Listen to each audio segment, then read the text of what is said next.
Mike Owens with Inside Fighting, and it is a pleasure to be joined by Paul, the Irish Dragon Felder, who's kind enough to join us ahead of UFC London. Paul, I say it's always a pleasure, but it's the first time we spoke. But Yeah, thank you for your time. How are things with you? How's London treating you so far? London's great, man. I love coming here. The atmosphere around the hotel and just the the level of fights that we have on this card too, especially with some of the there's the main event is obviously what I'm most excited about, but there's throughout the prelims. I think this is one of those cards that's going to be an absolute banger, and I Mm, think the last time we were here for a fight night, it wasn't.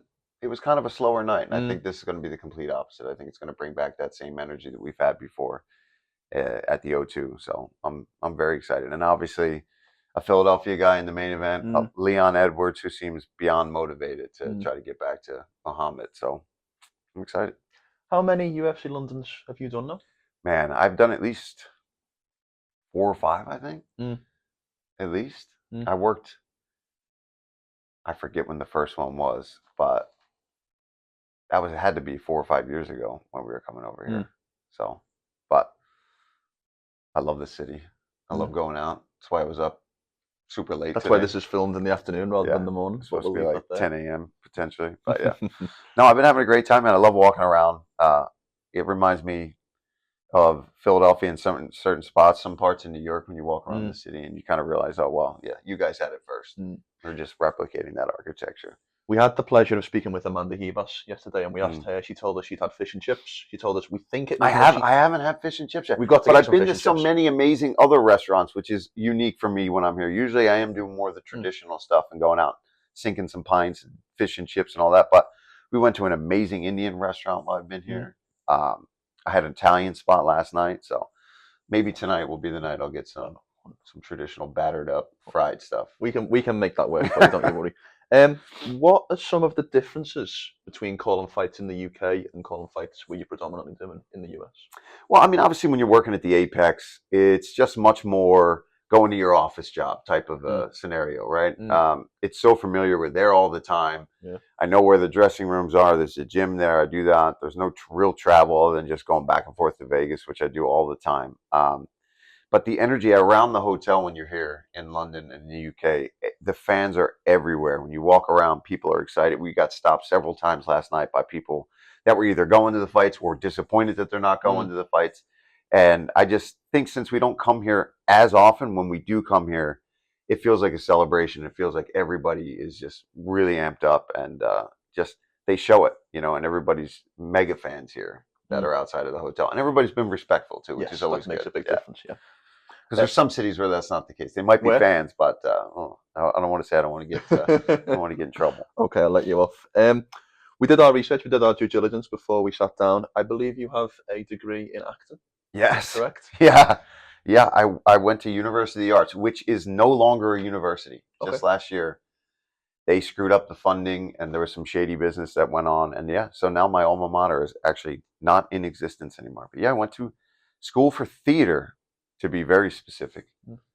Not musical theater though. I can't sing or dance to save my life. But If there was ever a biopic to be made about Paul there Felder and will his be. There's life and got to his be journey, someday. who would be the number one Ooh, like to to, play to play me? you? Who do you think could pull off the Irish Dragon? Hmm, that's a damn good question. It's got to be somebody much younger than me to be playing me at certain points in my life.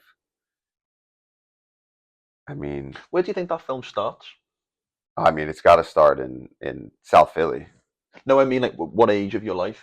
Do we Oh go right well, the I way think back, or like? no. I think honestly. I mean, not to be egotistical and talk about my life, but Mm, you're asking the question. So yep. I think it has to start with my childhood, right? Because I Mm, think that's so fundamental in kind of who I became as a man and who I am as a person today and my family and specifically the area that I grew up in when I was younger and the situations that I was in, I think really carved out what I became, whether it's the acting, whether it's the fighting, how I handle myself, my mom mm, specifically, and kind of not letting me take shit from people yeah, yeah. and kind of the sweetest woman that you'll ever meet.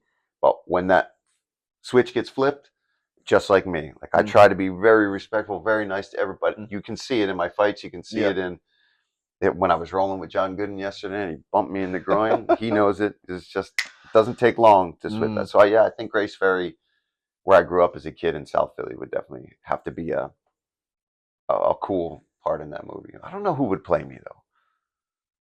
Can I give you a recommendation? Yeah, please. That's what I was going to say. What about, could we do Jake Gyllenhaal? Oh, Does he have the look? I mean, he doesn't have. He's done He doesn't have the Southpaw. hair, but he could play the older me. Mm. I mean, he's almost as handsome as me. So Maybe Timothy Chalamet. who is that? Just played Bob Dylan. Oh yeah, he's good. Yeah, Yeah. I could make it work.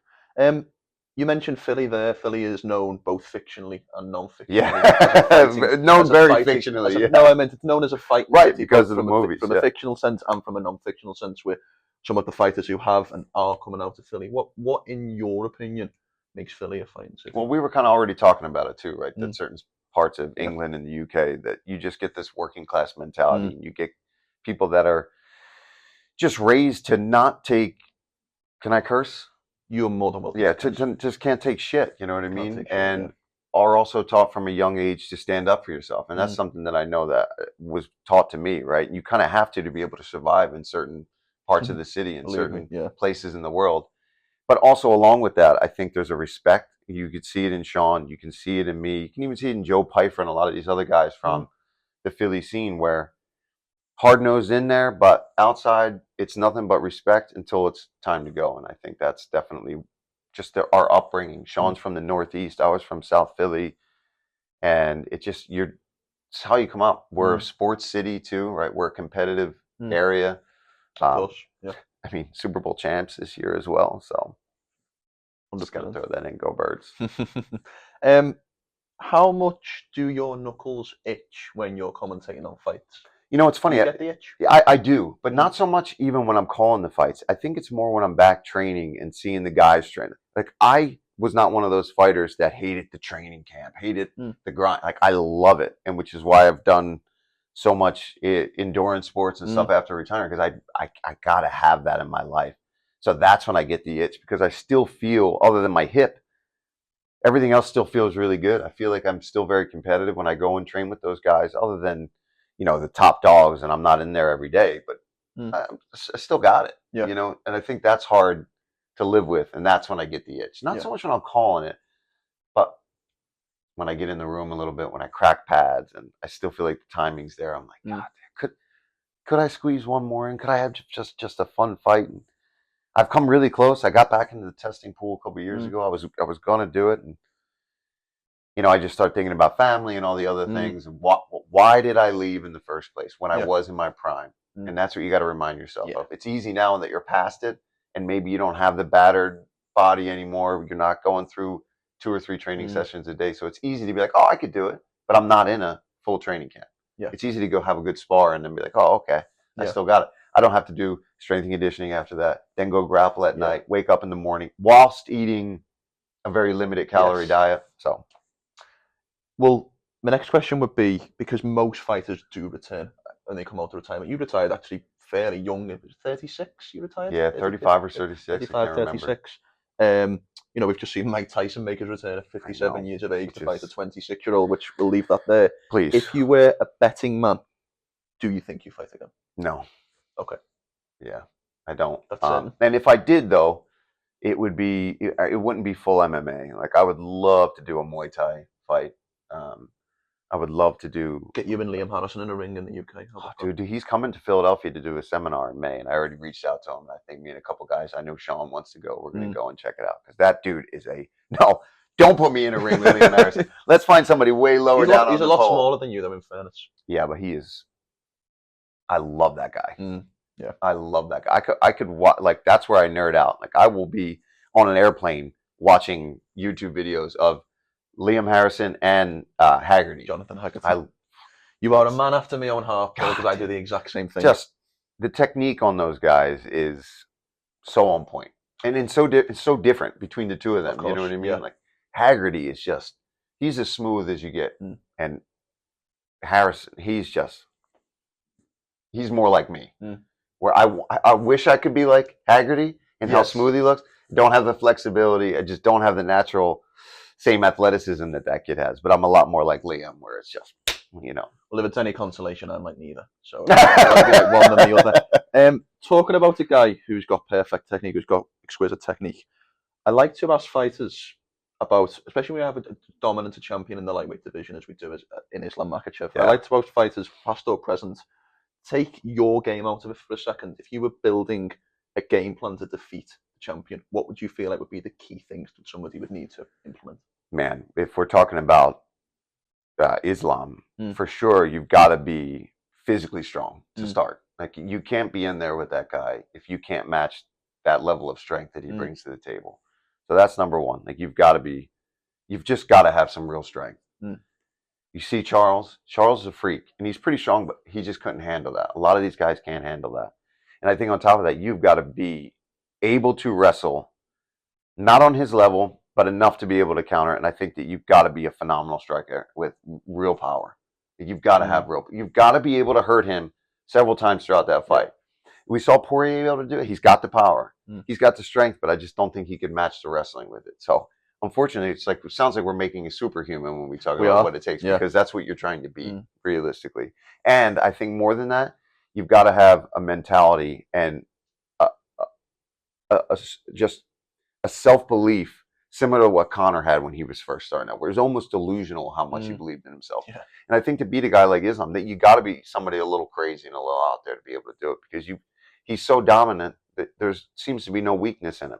So you've got to believe that you have that nobody else has really shown that they have. 100%. Last question from me, Paul. Thank you so much for your time. There's a lot going on, it sounds like. I mean, you're training for triathlons, you're doing commentary. There's potential talk about a comeback, but we'll leave that there. How do you want to be remembered in everything that you do? I think I just want to be remembered as somebody that had zero quit in him, right? Because I wasn't the most gifted guy, but I think being remembered for my hard work and my never give up, never surrender mentality. And I think I showed that in my fights, in every single one of them, whether it was a win, split decision. And I think I also want to be remembered for my commentary and trying to be as honest and giving the shine to these fighters as much as humanly possible, and really letting the people at home really kind of get a glimpse into what they're going through in there, right? And that's something I try to do with that position as a broadcaster, is because people at home, we talked a little bit about before we started the interview, how it's so easy to just crap all over these guys when they have a bad night, or you don't know what goes into it. So hopefully I am remembered for that never give up mentality, and then as a commentator, just kind of really giving them the best shine that they can get. I love it. Paul, thank you so much for your time. Real pleasure to sit down and chat. I look forward to seeing you work tomorrow night. I have been in the arena when you've commentated fights before at UFC Paris last September. So I'm looking forward to that. We're going back to Paris. I'll see you in Paris. Yeah, awesome. We'll do this again. Excellent. Thanks, man. Great interview, dude.